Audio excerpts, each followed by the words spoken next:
एक लीला भई गोवर्धन में, एक गोपी, यही कलयुग की बात है और ज्यादा नहीं, 450 वर्ष पुरानी घटना। श्रीनाथ जी जब विराजते थे 500 वर्ष के आसपास, तो सखी कथा सुन करके गई और कथा में व्यास जी बता रहे, बोले लाला घर घर जावे माखन चुरा के आवे, और बोले गोपी नयो नयो नूतन नूतन माखन निकारे ताकि लाला को लोभ आवे चुरावे को। तो वो गोपी अपने घर गई, घर जाकर के वहां ने माखन मथो, और वो माखन मथते समय हमेशा तो यूं सोचती लाला मेरो खावेगो, मेरो पति खावेगो, मेरी सास खावेगी, सबके काजे माखन निकालूं, घी बनाऊंगी। लेकिन आज वो दही मथते मथते मन में विचार कहा कर रही है, काश मेरे यहां को निकरो भयो माखन कभी श्रीनाथ जी पावे, और मैं जाकर के नहीं पवाऊं, वो मेरे घर आके पावे। सुबह ने कहा कियो, मक्खन निकाल करके मटकी में भर के, और मन में विचार करने लगी, बोले अब उनको कहा पता होगी कि मेरे घर मक्खन निकोए, इतना बड़ा संसार, वो तो सबको ध्यान रखें, उनको कहा पता होगी कि मेरे घर में मक्खन धरो है। कोई बात ना, मैं ही बता के आऊं। मक्खन की मटकी संग में लेकर के गई और श्रीनाथ जी के मंदिर में खड़े है के सब तो दर्शन कर रहे हैं, और वो दूर से मक्खन के ऊपर की मटकी को भाग हटाए के ऐसे ठाकुर जी को दिखा रही है, लाला धौरी गैया के दूध को जमाए करके दही बनाए और वाकू मत करके बढ़िया मक्खन निकारो मैंने, आहा ऐसी सुगंधी आ रही है, कोई को ना दूंगी मैं, तेरे काजे निकारो है, तू आजा घर पे आके, या को चोरी कर ले जा, मैं कोई सो ना कहूंगी, तू बस चोरी कर ले जा। और ठाकुर जी को दिखा रही है दूर से मटकी। एक दिन है गयो, ठाकुर जी नहीं आए, दूसरे दिन फिर पहुंच गई, फिर दिखावे ठाकुर जी फिर भी नहीं आए। अब तो वहां को नियम बन गया, रोज मक्खन निकाले, और बोली मैं हूं देखूं कब तक नहीं आवे को, रोज पहुंच जाए और ठाकुर जी को मक्खन दिखावे। महाराज कल गुरु जी आए ना हमारे, बता रहे एक बात, ठाकुर जी के लार टपकन लगी होटल में से वाक्य मक्खन को देख करके। और वही समय सामने, अब श्रीनाथ जी तो बिल्कुल मूर्तिमंत है कि खड़े हैं, सब दर्शनार्थी दर्शन कर रहे हैं, सामने कीर्तन गा रहे थे श्री कुम्भन दास जी। तो कुम्भन दास जी भी होंगे यहाँ पे, कहाँ हैं? वो सब तो कोने में भैया, दिखाई दियो कहीं से दिख जाए तो। कुम्भन दास जी, लाला पता हो तो कौन से हैं? वो भैया कैमरा वाले, कौन से कुम्भन दास जी? वो हैं कोने वाले सबते, बूढ़े बुजुर्ग से बेचारे।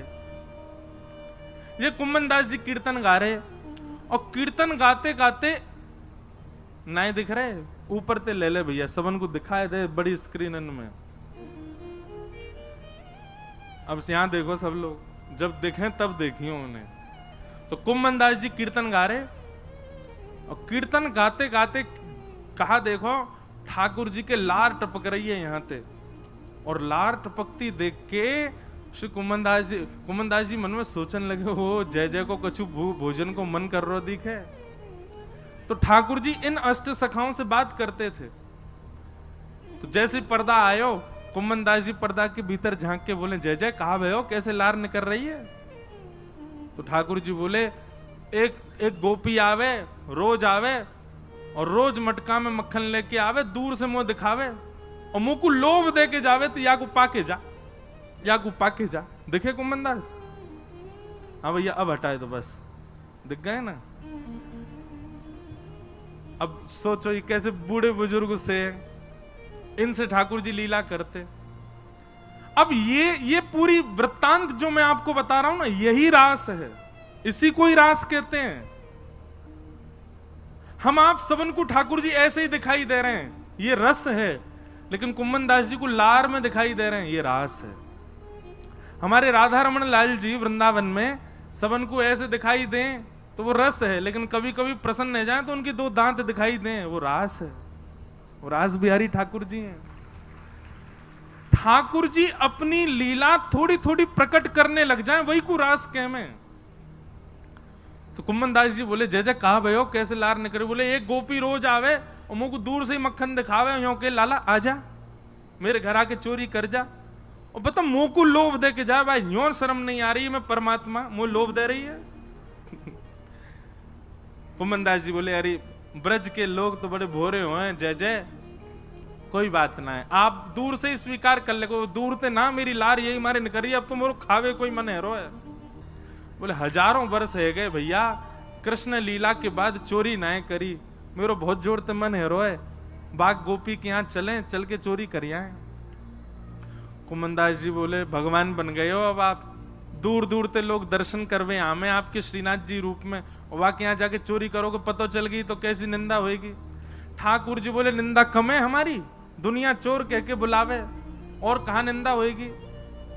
निंदा की चिंता ना है, मुख तो भैया वह माखन खावे को मन करो। और वह गोपी को भाव इतना बढ़िया लगे, कुंभना तू मेरी जगह खड़े है कि देखेगो तेरे मुंह में लार आ जाएगी, ऐसा बढ़िया मक्खन निकाल के और दूर से दिखावे।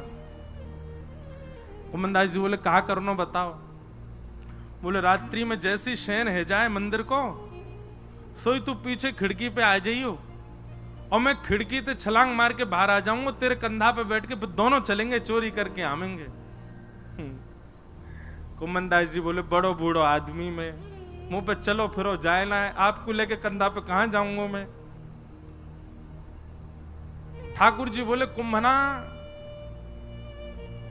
तू बस एक बात, एक सूत्र अपना ले। बोले कहा शीघ्रता रखियो, बस देरी मत करियो, विलंब मत करियो, और जैसो मैं कहूं वैसो कर तो चलियो, बाकी सब मैं संभाल लूंगा, तू बस ले चल मुझे। रात्रि में मंदिर कपाट बंद है गए, शयन है गए, सब दर्शनार्थी अपने अपने घर चले गए, मंदिर के सेवायत सब चले गए। वास में कुमनदास जी मंदिर के पीछे खिड़की पर जाके खड़े भये और शयन के वस्त्र धारण किए, थोड़ी छोटी सी पाग पहन रखी है, गले में 2 माल धारण कर रखी हैं, बढ़िया गुलाब को इत्र लगा रखो, पीतांबरी पहनी। श्रीनाथ जी ने अपने मूर्तिमंत रूप को सचल बना लियो, हाथ पांव सब सीधे है गए ठाकुर जी के, और खिड़की से ऐसे निकल करके बाहर आए, कुमनदास के कंधा पे बैठ गए, दोनों पांव लटका लिए और सिर पकड़ करके ठाकुर जी ऊपर बैठ गए। अब तो छवि देखो कितनी सुंदर। अब ठाकुर जी कह रहे हैं कुम्भना हाँ यहाँ से सीधो चल, आगे पोखर आएगी बातें दाएं को मुड़ जाइयो, पर वहां आगे तो बाएं को मुड़ जाइयो। कुमनदास जी तुम कब हुआ है वाकई यहाँ? बोले मैं गयो ना हूं, वो गोपी रोज आके मुझको बता के जावे कि मां मेरो घर है, आ जाइयो लाला। कुमनदास जी के नेत्रों में आंसू आ जाते, आहा कितने बड़भाग, ये लीला मेरे साथ घट रही है, मुझे अनुभव हो रहा है, कितना कितना सुख है मेरे लिए। और ठाकुर जी कुमनदास जी के संग गए और वह गोपी के घर में ऊपर से छत पे ते प्रवेश कर गए, सब सो रहे हैं गहरी निद्रा में, और ठाकुर जी कह रहे हैं अचक अचक के चल, आवाज मत करियो नहीं तो आ जाएगी गोपी। ओ देख कुंभना वो टंग रही मटकी, ले चल बा के पास। कुमनदास जी पाम पकड़ रखे, नेक नेक से पाम है ठाकुर जी के, पाम पकड़ करके ले गए। सोई ठाकुर जी ने अधर सिर पकड़ करके यहाँ तो दोनों पाम रख लिए, और सिर को नेक छोड़ के अपनो नेक बैलेंस संभालो गिर नहीं जाऊं, और तुरंत वो मटकी पकड़ ली, छीका पे लटक रही ऊपर। अब तो ठाकुर जी निकार निकार करके प्रेम से पामे। कुमनदास जी बोले अकेले अकेले पाओगे नेक दे दो नीचे प्रसाद। सो ठाकुर जी मक्खन लेके अपनी जीभ से चाटे और अपनो झूठो मक्खन ही ऐसे नीचे हाथ करके गए ले कुंभना। अब कुमनदास जी के कभी आंख पे लग जाए, कभी नाक पे लग जाए, कभी मुंह पे लग जाए, पर कुमनदास जी के तो रोम रोम नृत्य कर रहा है, नेत्रन से अविरल अश्रुधार गिर रही है। आहा ये लीला ठाकुर जी की कैसी मधुर। कुमनदास जी बोले नेक देखूं तो सही है चोरी की लीला है कैसे रही है। तो कुमनदास जी ऐसे पाम पकड़ के जैसे ही ऊपर देखने लगे, सो महाराज ठाकुर जी तो मक्खन निकार निकार करके पा रहे हैं, और ठाकुर जी की धोती है का वो ढीली है कि नीचे को खिसक रही है।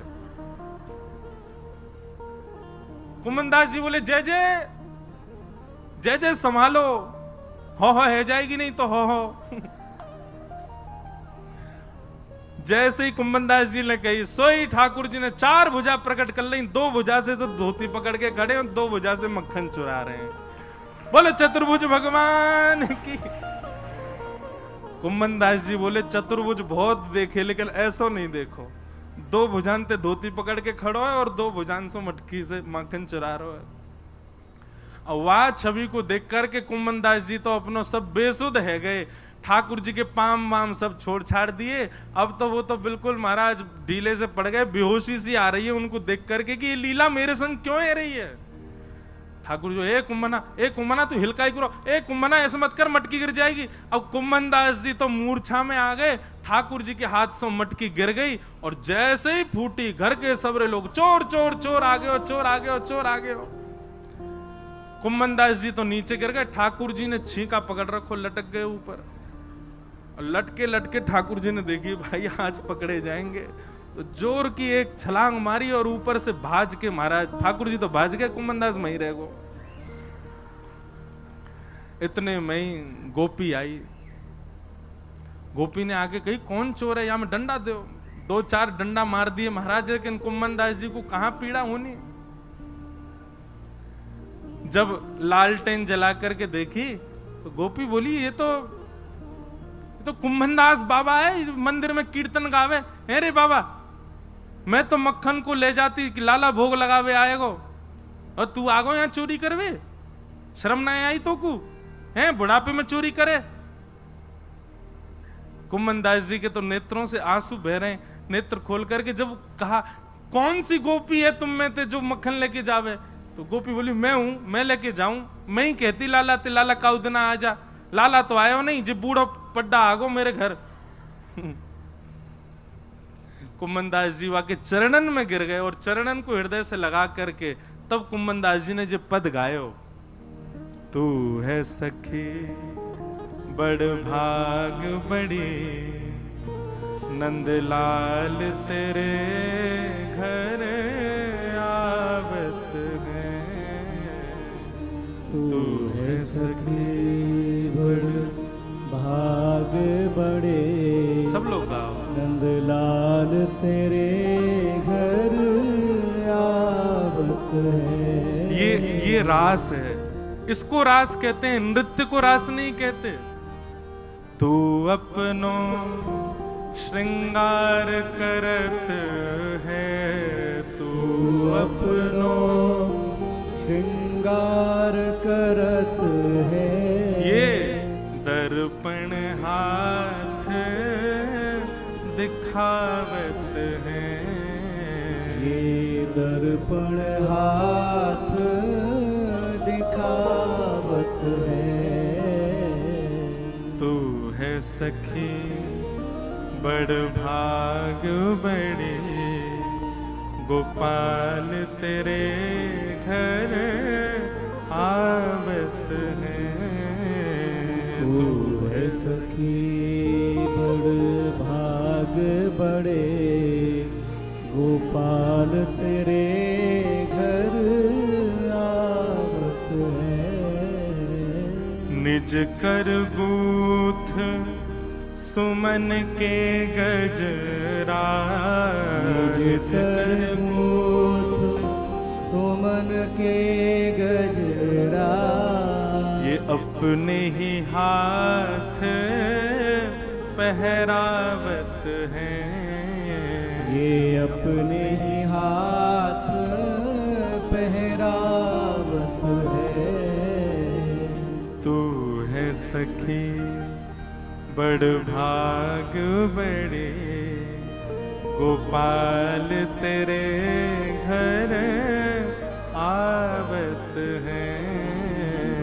तू है सखी बड़ भाग बड़े, गोपाल तेरे घर। अरे सखी मैं ना आया हूं तेरे घर चोरी करवे, जाकू तू लोभ दे के आई वही आया हूं मेरे संग में। गोपी बोली सांची कहो बाबा, बोले सांची कह रहा हूं।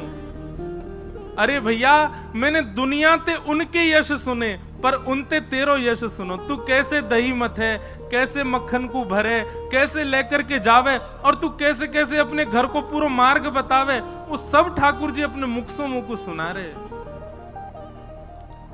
हर कोई उनको यश गावत, हर कोई उनको यश गावत। सब कोई उनको यश गावत, सब कोई उनको यश गावत पर वे तेरो यश गावत हैं, वे तेरो यश गावत है री। तू है सखी बड़ भाग बड़े, नंदलाल तेरे घर आवत है। तू है सखी बड़ भाग बड़े, नंदलाल तेरे घर आवत है। कुंभन दास लाल गिरधर के, कुंभन दास लाल गिरधर के, कुंभन दास लाल गिरधर के, कुंभन दास लाल गिरधर के। ये तो तेरे ही हाथ बिकावत हैं, ये तो तेरे ही हाथ अरे बिकावत है। बड़े बड़े ज्ञानी, बड़े बड़े तपी, बड़े बड़े योगी सन्यासी आके चले गए। जे कोई सो ऐसे ना मिलवे जामे, ये कोई सो ऐसे ना मिले, ये कोई की बात ना सुने, ये कोई की तपस्या स्वीकार ना करें। अरे हजार हजार वर्ष की तपस्या है वे, पर भी एक क्षण के दर्शन हो में। लेकिन तू भूरी भारी सखी, तू पढ़ी लिखी ना है, तो कछु आवे ना है, लेकिन तेरे भोरेपन पर रीछ के जगत नियंता जगदाधार तेरे घर माखन खावे आयो। कुंभन दास लाल गिरधर के, कुंभन दास लाल गिरधर के। ये तो तेरे ही हाथ बिकावत है, ये तो तेरे ही हाथ बिकावत है री। तू है सखी बड़ भाग बड़े, गोपाल तेरे घर आवत हैं। तू है सखी बड़ भाग बड़े, गोपाल तेरे घर आवत है। बोल श्री राधा रमण लाल की। तो ये है रास। आपकी भावना से प्रसन्न है करके, आपके भक्ति से प्रसन्न है करके ठाकुर जी आपको वो अधिकार प्रदान कर दें कि उनकी अंतरंग लीला को आपको दर्शन है जाए, तब समझो ये रास है। तो रस से प्रारंभ है हमारी भक्ति। अभी हम रस में स्थित हैं।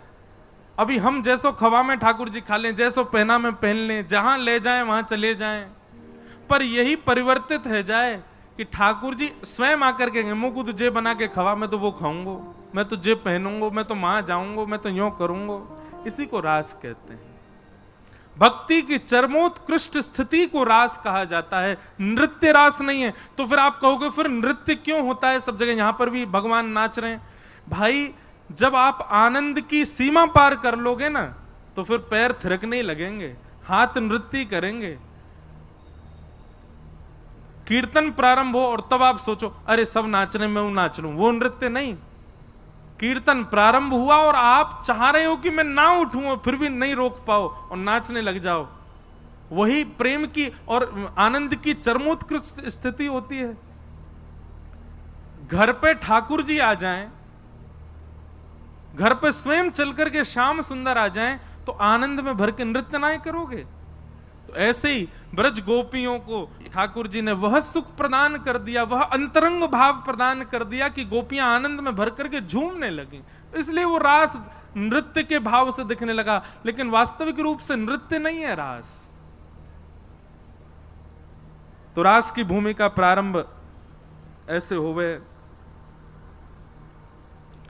भगवान पिता रात्रि शरदोत्फुल्ल मल्लिका, विक्षरन्तुम मनश्चक्रे योग मायामुपाश्रिता।